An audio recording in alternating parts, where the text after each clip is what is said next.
what kind of work kept you so busy until you kind of hit this music thing? Was it always the music thing, or was there something else that always had you tied up instead of being able to go to Now games?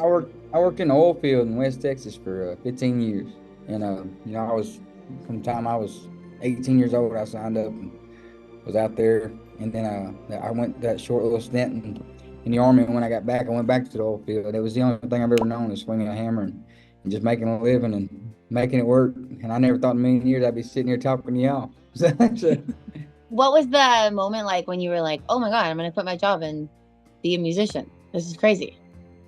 well, COVID made that decision for me, and no, I don't think I'd ever made that decision if it hadn't came along because it's just one of those things where it gave me no option but to, sit there and go crazy because I didn't want to sit there and draw a check, so I had to do something.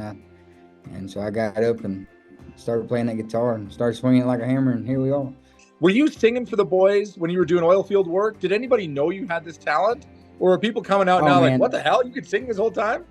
we were on the back of a tailgate every day after work and writing songs about stuff that nobody else but us would care about because it was just our life in a song. And to be honest with you, I thought that for a long time, like, well, this is so personal to me. All these songs are so personal to me. Nobody's gonna want to hear this.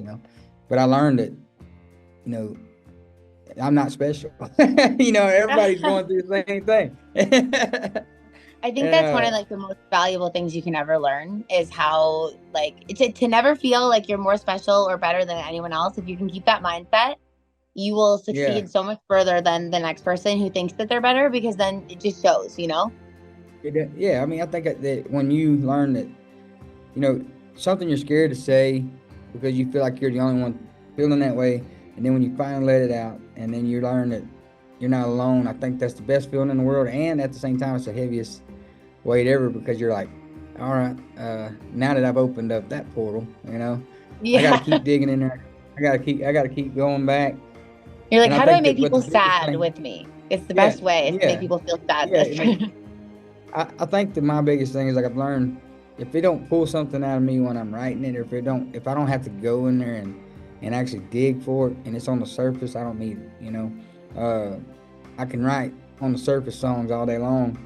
I'm not no I'm not better or above writing on the surface songs, but I feel like for me, I just never got no healing out of that. So I just had to learn how to just dig in there deeper and find things that you know, it hurts to say, but at the same time, find things that nobody else knows how to say but me, in my own way, as far as like my own specific way, but we're all saying the same thing. We just say it in different ways. And I think that when I learned that I was relating to so many people and I've met so many songwriters that tell me all the time, man, that's some stuff you gotta really dig in there and deep. I was like, yeah, man, and that's where I love going in there to those deep spots and coming out okay.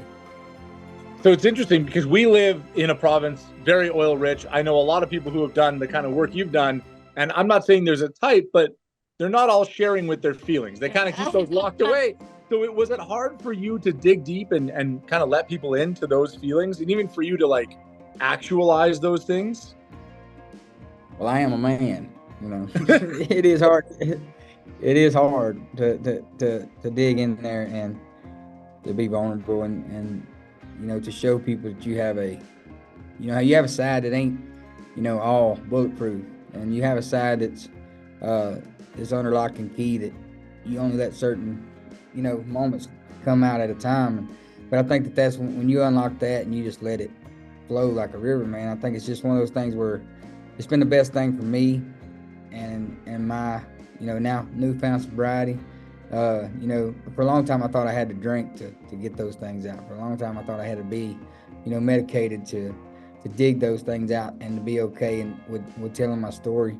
But now I've learned that I can I can do this and use my songs as my addiction. I write a song every day. I don't know if I'll ever get over that, but Yeah.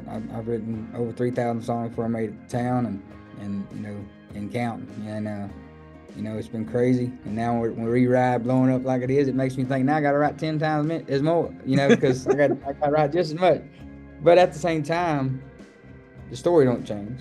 Do you ever feel like it's easier to say how you're feeling in song form. Because I feel like sometimes if you took a song and like it being so heartbreaking, if you were to sit down with one of your friends and be like, listen, man, my heart's been ripped out of my chest, and he'd be like, yo, are you okay? But if you played him a song, he'd probably be like, nice, this sounds great. It just makes it a little, it's like a softer blow kind of. Yeah, it's my only way of talking, and it's sad in some ways.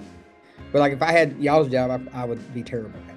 But you know, if I can't, back I think I figured it out at an early age. I wrote my first song when I was like 11, and but I remember just like kind of bottling it up and not knowing how to say what was on my mind, mainly because we were taught, hey, leave that alone. You don't need to bring that up. It's just So I've learned that when you put it in a song, and they're sitting there vibing to it, singing along to it, they're not even, they don't even listen to the words most of the time, but when they do, that's my dream is, everybody that I've ever wanted to just, to hear me. I hope that one day they'll go back and just play the lyrics back, and they'll say, hey, he was always just crying for help. He was always just getting it off his mind. He was always just trying to tell you he loved you. He was always just trying to tell you what he couldn't say in words, other ways. What's it been like for you? Because We Ride comes out in 2022, and here we are midway through 2024, and it's just a rocket ship.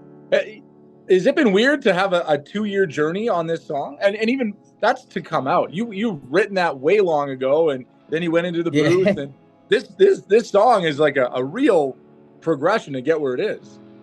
Yeah, man, it's been like everything else, man. It's been slow and steady at first, and then now I'm just trying to keep up with it. To be honest with you, now We Ride is taking me for a ride.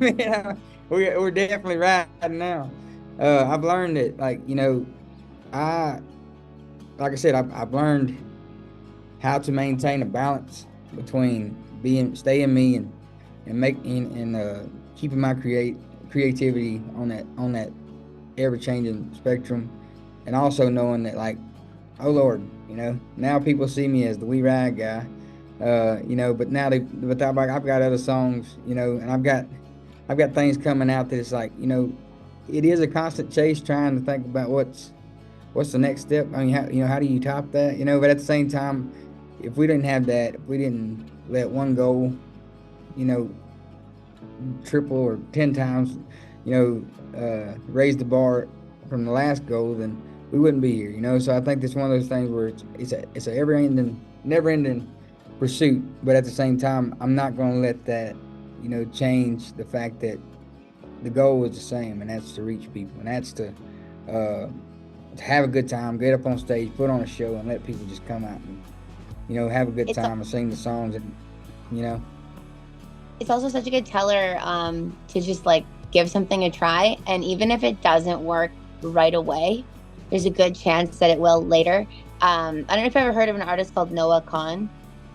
Oh yeah, I love Noah. Yeah, but he like talked about how he posted Stick Season on TikTok and was going to delete it because he didn't think anyone was going to like it, and it changed his life, right? Like imagine if you'd put that song out there and then took it back, or like it sometimes takes time for things to pick up steam, and when they do, especially in this day and age with the access that everybody has to the internet, like one thing, like Dasha's Austin, like her life blew up because of that song, and I feel like this is happening for you right now, and it's crazy what the world of social media can do. It is, and I think that I've learned usually the ones that make you feel that way are the ones, and it's weird. It's a weird feeling, but I have been there. I've literally got some songs in my TikTok that I posted, and then like literally in the middle of the night, private. I was like, and so It's great. and so it's like all in, all that. Wait, before the wheel spins, let me take it back. You're doing the hokey pokey.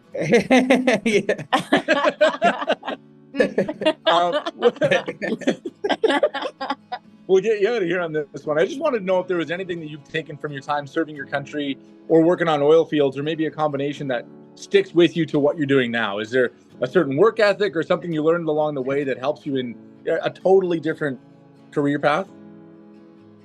Well, I can say that it's not raining, snowing, hailing, or lightning in this little podcast room I'm in right now, and I ain't out there without a slicker, and I ain't out there with a slicker suit on, swinging a 9-pound hammer. And so I learned that I did that for years, and there was many days when I would have to pull myself out of that. You can't, victim mentality, like, man, I can't do this no more, man. I'm tired. I'm wore out. I can't. So it's like always pulling yourself out of that, mindset and going, I did it yesterday. I can do it today. I made it through yesterday. I can do it today. Today, it's actually kind of easy compared to yesterday. So it's like just always reminding yourself you've had it worse, and always reminding yourself that there's other people out there that's got it worse. And I believe that that's a real true work ethic. If you're always constantly building towards being better than yourself yesterday, then you're doing it. I love that. We couldn't end it on a better note. We really appreciate your time. It was lovely to meet you. Thank you so Congrats much. on all the success. Well, thank you so much. I appreciate y'all. Have a good one.